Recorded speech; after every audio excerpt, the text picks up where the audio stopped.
وبركاته نحمده ونصلي ونسلم على رسوله الكريم اما بعد۔ سب سے پہلے میں ادارہ اعضا کے پرنسپل محترم جناب ابرار نذیر صاحب کا مشکور ہوں کہ انہوں نے مجھے اس پروقار تقریب میں شرکت کا موقع عطا کیا۔ جب بھی ادارہ میں آنے کا موقع ملا ہے، یہ میں بلا کسی مبالغہ کے کہہ رہا ہوں، سب سے پسندیدہ چیز مجھے لگی ہے کہ سننے والوں کی توجہ ایسی تھی کہ دل خوش ہو گیا۔ اچھا بولنا کمال نہیں ہے، اچھا سننا کمال ہے۔ اچھا بولنا بہت خوبی ہے، لیکن اچھا سننا اس سے بھی بڑی خوبی ہے۔ ایک بچے نے قرآن کریم کی تلاوت کی اور سورہ رحمان کی ابتدائی آیات مبارکہ پڑھی۔ میں انہی کے حوالے سے مختصر سی بات اور اس میں ایک پیغام آپ تک پہنچاؤں۔ سب سے پہلے سورہ رحمان میں اللہ تبارک و تعالیٰ کا ایک نام آیا ہے، الرحمن۔ اللہ تعالیٰ کے بہت سارے صفاتی نام ہیں، اتنے صفاتی نام ہیں، بعض علماء نے کہا 99 ہے، بعض نے کہا نہیں 3000 ہیں، اس سے بھی زیادہ اللہ تعالیٰ کے خوبصورت اور پیارے پیارے نام ہیں۔ لیکن ان ناموں میں اگر آپ دیکھیں کہ چوٹی کا نام کیا ہے تو وہ الرحمن ہے۔ کیسے؟ مختصر کر کے، وَرَحْمَتِي وَسِعَتْ كُلَّ شَيْءٍ۔ اللہ کی ساری صفات ہیں، لیکن اس کی جو صفت رحمت ہے اس کا مقابلہ ہی کوئی نہیں۔ اس لیے تو رحمت عالم صلی اللہ علیہ وسلم نے فرمایا جنت میں کوئی آدمی بھی اپنے اعمال سے نہیں داخل ہو سکتا مگر اللہ کی رحمت سے جائے گا۔ تو رحمت خداوندی تمام صفات میں سب سے بڑی صفت ہے۔ سب سے پہلے اللہ تعالیٰ نے جس نام کا انتخاب فرمایا ہے وہ چوٹی کا نام ہے۔ اس کے ساتھ دوسری آیت مبارکہ ہے علم القرآن۔ اس اللہ نے قرآن سکھایا، قرآن کی تعلیم دی۔ یہاں پہ بھی بات سمجھیں گے تو انشاءاللہ پوری بات ربط کے ساتھ ہے۔ انسان کچھ نہیں جانتا تھا، ہم ماں کے پیٹ سے پیدا ہوئے، اللہ تعالیٰ قرآن میں فرماتے ہیں وَاللَّهُ أَخْرَجَكُم مِّن بُطُونِ أُمَّهَاتِكُمْ لَا تَعْلَمُونَ شَيْئًا۔ تمہیں اس حال میں دنیا میں اللہ نے لایا کہ تم کچھ نہیں جانتے تھے۔ سب کچھ کس نے سکھایا ہے؟ ایک اللہ نے سکھایا ہے۔ تعلیم سب سے بڑی نعمت ہے۔ تعلیم، ایک تعلیم ہی تو انسان کو انسان بناتی ہے نا۔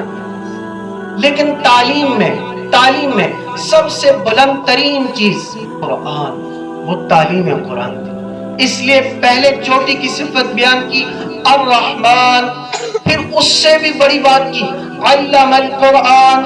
اس اللہ نے انسان کو قرآن کی تعلیم دی۔ اس سے ایک بات سمجھ میں آتی ہے، انسانی طاقت اور قدرت کے بس کی بات ہی نہیں تھی کہ وہ اللہ کے قرآن کو سمجھ سکتا۔ الرحمن، اس رحمان کا احسان ہے جس نے تمہیں قرآن کریم کی تعلیم سے منور فرمایا، قرآن کی تعلیم کے زیور سے آراستہ فرمایا۔ اس سے اگلی بات خلق الانسان۔ کائنات ساری کی ساری کس نے پیدا کی ہے؟ اللہ نے پیدا کی ہے۔ ساری چیزوں کا خالق کون ہے؟ اللہ ہی ہے۔ لیکن ان ساری چیزوں کو چھوڑ کے فرمایا خلق الانسان، اس لیے کہ اس کی کائنات میں سب سے بلند ترین چیز، سب سے اعلیٰ ترین چیز وہ انسان تھی۔ اس لیے فرمایا خلق الانسان۔ پہلے سب سے بڑی چوٹی کی صفت الرحمن، پھر الرحمن اس کے بہت سارے انعامات، اس نے بہت کچھ سکھایا، لیکن ان میں کمال کی چیز تھی علم القرآن۔ پھر پیدائش میں مخلوقات ساری کی ساری اسی کی ہے۔ اچھا، پھر قرآن کا اس میں بھی بڑا عجیب اعجاز ہے۔ آج کی سائنس بھی وہ قرآن کی اس آیت مبارکہ کو مزید تصدیق کرتی چلی جاتی ہے۔ جو سائنس ترقی کرے گی قرآن کا معجزہ اتنا آگے نکلے گا۔ سَنُرِيهِمْ آیَاتِنَا فِی الْآفَاقِ وَفِی أَنفُسِهِمْ۔ زمانہ آگے جائے گا تو اللہ تعالیٰ کہہ رہے ہیں ہم اپنی قدرت کی نشانیاں مزید انسان کو دکھاتے چلے جائیں گے۔ وہ ایجادات ہم دیکھیں گے، وہ انکشافات ہم سنیں گے جو ماضی میں نہیں ہوئے تھے۔ آپ حیران ہوں گے، اس وقت کی سائنس یہ کہہ رہی ہے ہم نے کائنات کا صرف 3% حصہ دیکھا ہے، صرف 3% حصہ دیکھا ہے۔ ابھی لیٹسٹ امریکہ میں ایک ریسرچ ہوئی، انہوں نے کہا ایک ایسا سیارہ ہے جس کے کے ارد گرد ایروپلین اگر 12,000 سال چکر لگائے تب بھی اس کی گولائی کو پورا وہ نہیں پہنچ سکتا، جب بھی اس کی گولائی کو۔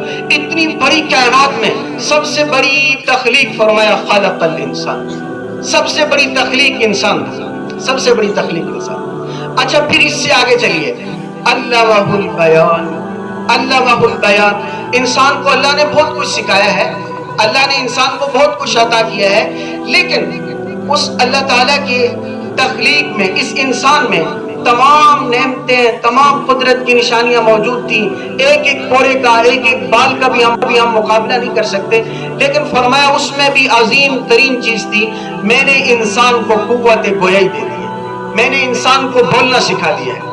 بڑی عجیب بات ہے، علمہ البیان، یاد رکھیے سپیچ سینٹر، مرکز تکلم، جس قدر انسان کو حاصل ہے مخلوقات میں اتنا کسی کو بھی حاصل نہیں۔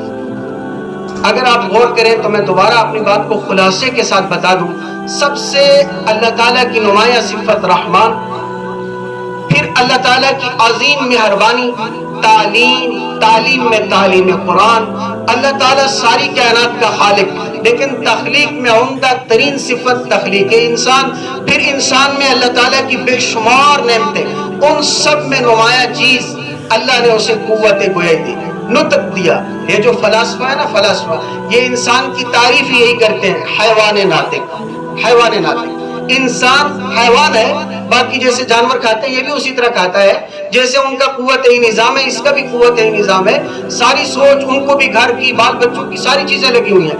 یقین جانیے جانوروں میں بھی احساس اور ہمدردی ہے۔ ہمارے ہاں میرے بھائی نے ایک گائے بیچی، اس کی پیچھے 1 سال ہو گیا تھا، اس کی بچی بھی تھی، وہ جو اس کا بچہ تھا، جس دن ہم نے بڑی گائے بیچی تو وہ روتی رہی ہے اس کی آگے، میں نے خود اس کے آنسو دیکھے۔ ہر چیز ان جانوروں میں بھی ہے، لیکن ایک نمایاں چیز فرمایا، انسان حیوان ناطق ہے، بولنے کی اللہ نے اسے صلاحیت دی ہے۔ اب اگر آپ غور کریں تو ان ساری باتوں کا خلاصہ یہ نکلتا ہے، اے انسان میں نے تیرے اوپر بڑے احسانات کیے ہیں کہ ساری کائنات میں سب سے اعلیٰ ترین تجھے بنایا ہے، ساری کائنات میں سب سے بڑی نعمت قوت گویائی تجھے دی ہے، سب سے بڑی دولت قرآن بھی تجھے دی ہے۔ اس کا تقاضا یہ ہے کہ تو اپنی صلاحیتوں کو، اپنی استعداد کو اس قرآن کی تعلیم پہ صرف کر دے۔ ایک پیغام اللہ تعالیٰ نے، ابھی ہمارے جو اسٹوڈنٹ گفتگو فرما رہے تھے ان میں ایک بات انہوں نے یہ بھی کی ہے، اِنَّا نَحْنُ نَزَّلْنَا الذِّكْرَ وَإِنَّا لَهُ لَحَافِظُونَ۔